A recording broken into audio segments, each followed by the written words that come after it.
What's up, guys? Today we're gonna do a no BS 10-minute mini instructional on the closed guard. We always see those dumb videos where the guys are doing the Imanari rolls and the crazy stuff. I wanna give you guys some useful stuff that's gonna help you get better at jiu-jitsu, give you some moves you're gonna be able to hit tomorrow in the training room, okay?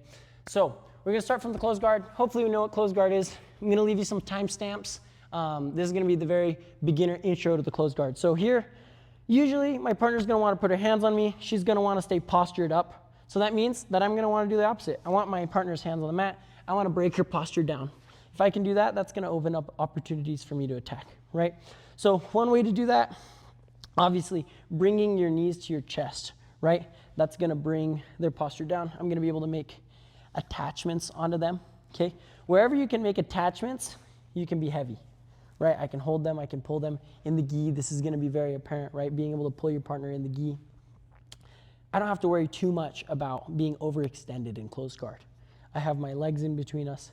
If she's trying to isolate an arm to do like an armbar or kimura, it's gonna be very hard. She's probably gonna have to be very strong. So let's assume that we've broken our partner's posture down, that we've collected them, okay? And the first option we'll go over is just a triangle.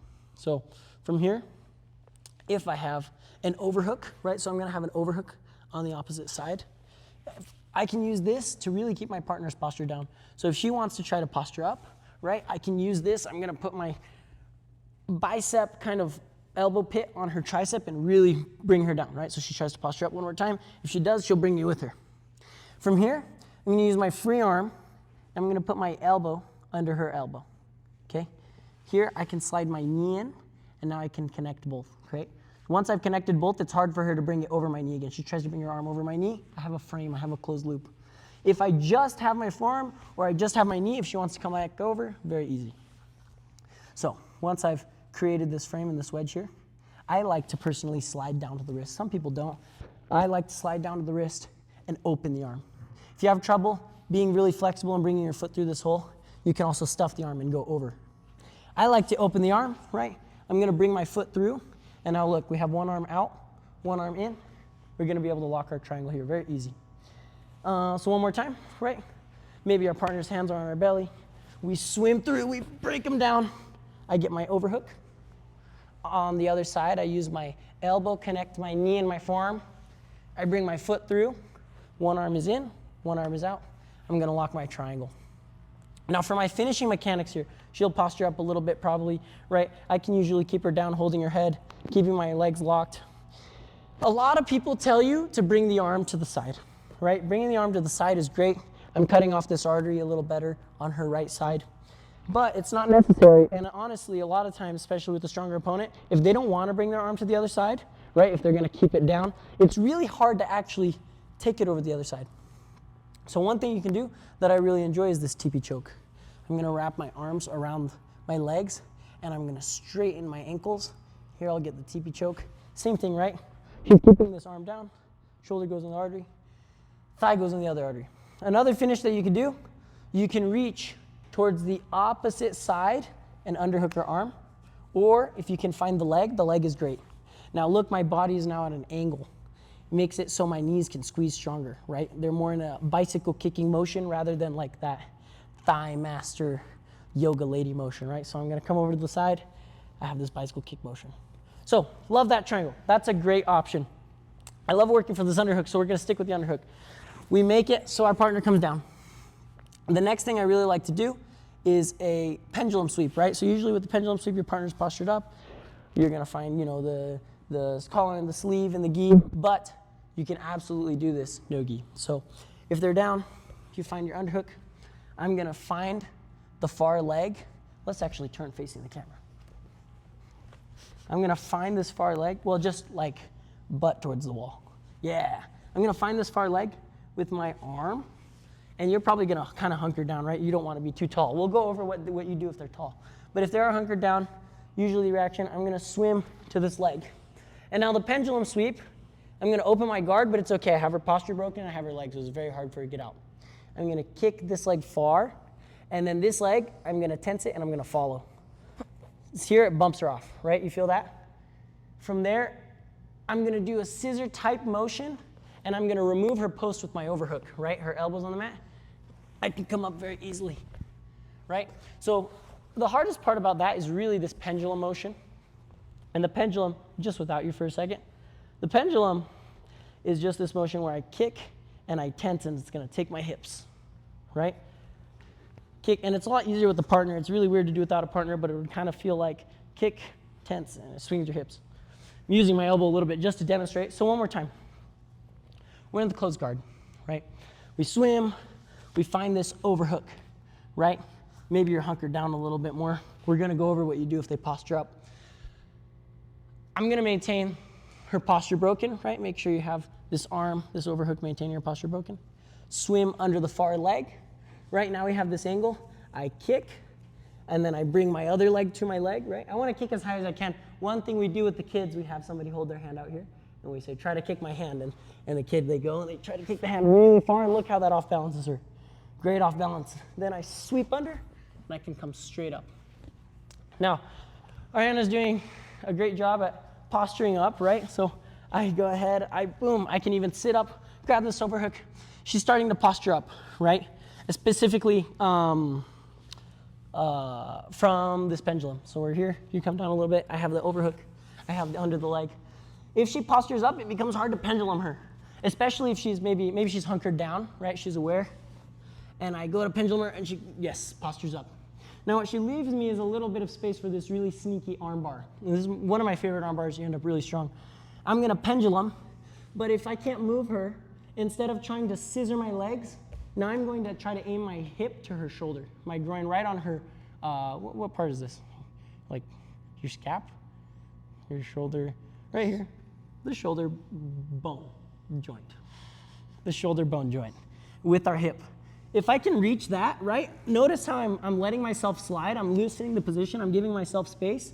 Here, I can pinch this heel, right? I really just want to make sure my hip's to her shoulder. If she tries to posture, go ahead, posture. She will get out, but I have time. Versus, if I just try to throw my leg overhead, load, posture out, look, I have no connection. So I'm just trying to be as sticky as I can, and that's why I'm aiming my hip towards the shoulder. And we'll go over that in later videos. We'll go in an armbar one. It's so important to have your hips on the shoulder. From here, I'm just going to find my leg over the head, and look, we have this power armbar. This armbar is super strong. We'll just lay down here to demonstrate it. Very hard for her to check out. She turns either direction. I have a strong armbar, and I have a very strong finish, right? The minute I hip in, she's going to start feeling that, right? Obviously, you can come back. Her arms feel like a weird length, actually. But I can come back to a normal armbar if I want. So one more time. Inside the closed guard, right? I start to swim, or I come up, find the overhook one way or another. Do some positional training if you're having trouble with that. I find the leg. I go to pendulum sweep. She prevents it. She's sturdy. She gives me a little bit of posture. I'm no longer trying to sweep. And even if you're lower, that's fine too. You can force this option. I don't need to scissor sweep my legs anymore. I'm going to aim my hip to the shoulder. Boom. And I can finish right here, shotgun. Power armbar. I don't know if it's a shotgun or a power armbar. I've heard both names before. So that's another great, fantastic option. Okay? Now, you're telling me, oh, well, you know, Rapha, I can't get my partner's posture broken because they're very strong and they're way bigger than me and they're just outpowering me all the time. So 2 options I really like if you can't break them down, right? The first one, this is what we teach to the kids. It's kind of like, I think it goes really well with the pendulum sweep and the scissor sweep, is the bump sweep, right? I'm going to come up in bumpers, so maybe we're sideways to demonstrate here. The hardest part about the bump sweep is getting their hands off you, right? She wants her hands on me because I can't reach her if she has her hands on me. She's keeping me away. On my biceps, on my chest, on my shoulders, right? So the hardest part is clearing these. Again, my favorite way is probably to swim. You can occasionally remove them, right? But swimming is a great option. Boom. Now for the bump sweep, I like to come up on my elbow first, right? I'm doing this swimming motion. Boom. I come all the way up to my hand, and now I'm going to reach into the armpit. Here I unlock my guard so that I can use this outside foot for some power. And I'm going to drive through. Boom. All the way to mount. Great position. Ground and pound. Right? So we're here. Closed guard. Should be super simple. Now, the thing about the bump sweep is that it doesn't always work the first time. And here's what's unique about it. Right? We have this triple threat. Thrio attack, triple attack. So we're here. We come up. Bump sweep. Your partner might, number 1, fall. Number 2, they might post. So as I'm going, she's gonna post this arm. Boom, I can't go through anymore. She has a post. Check this out, free Kimura, right? I'm gonna swim under. I'm gonna catch her wrist with my free hand, catch my wrist, Kimura. Here, Kimura is really strong when you get a bend in the arm. Put her thumb to her ear. Boom, we'll break the shoulder, okay? Third option, I come up. I'm trying to bump her. She's driving into me. She's way too powerful. She's leaving her neck exposed. I'm gonna reach around, and I have a guillotine here. I like to do a high risk guillotine, get my wrist real high, grab my fingers together, elbow over the back, finish. We can go over more details on the guillotine soon. Let's scoot back just a bit. So, one more time. Bump sweep, right? I gotta clear my opponent's hands. Boom! Come up on my elbow. Or, yep, on my elbow, on my hand, reach over the shoulder, foot on the mat for power. I could sweep her, she could post her hand, in which I can Kimura her, or she could drive through, in which I'll guillotine her. Now, you're like, well, you know, my partner is just so strong and I can't get their hands off me very easily. And every time I get their hands off me, they pin me back down. Here's the move for you. This is that beautiful jiu-jitsu. Let's turn the other way. This is that like smooth, easy grappling, low effort, take what's given. We're gonna do an arm drag, okay? So if she's up like this, I might do something else. You know, her arms are pretty straight, so maybe she's sitting back on her heels a little bit more. Right, she's being really sturdy. And I know you have that partner that just won't move. They're like pure defense, right? Great move for them. I'll go 2-on-1. I'll go on the double on the wrist, one on the elbow, one on the wrist, one on the elbow, one on the bicep. Doesn't really matter. All I need to find a way to do is get my partner's elbow line across my center line. So belly button to nose, I have a line, and her elbow has elbow. And I need to get her elbow across that imaginary line. The minute I do that, look at this, I have an angle to her back, right? Again, really any way you can do this, and even with strong people, you can use your whole body to take them across, right? Notice, I can grab two, I can take my whole body to take her across, right? Once I do that, it's about keeping it across. So ideally, you're pushing. If you have an arm drag grip, a traditional arm drag grip, I'm gonna grab high on the tricep and I'm gonna hang on it, just like we were with our overhook. It's about keeping the posture broken. So if she tries to come up, she will be able to, but I have a very strong grip here. High on the tricep, versus if I'm low on the elbow, she goes up, look, very easy. The next thing I'll do, right, whether I'm on a traditional arm drag grip or this kind of side grip, I'm gonna attach my chest to her arm.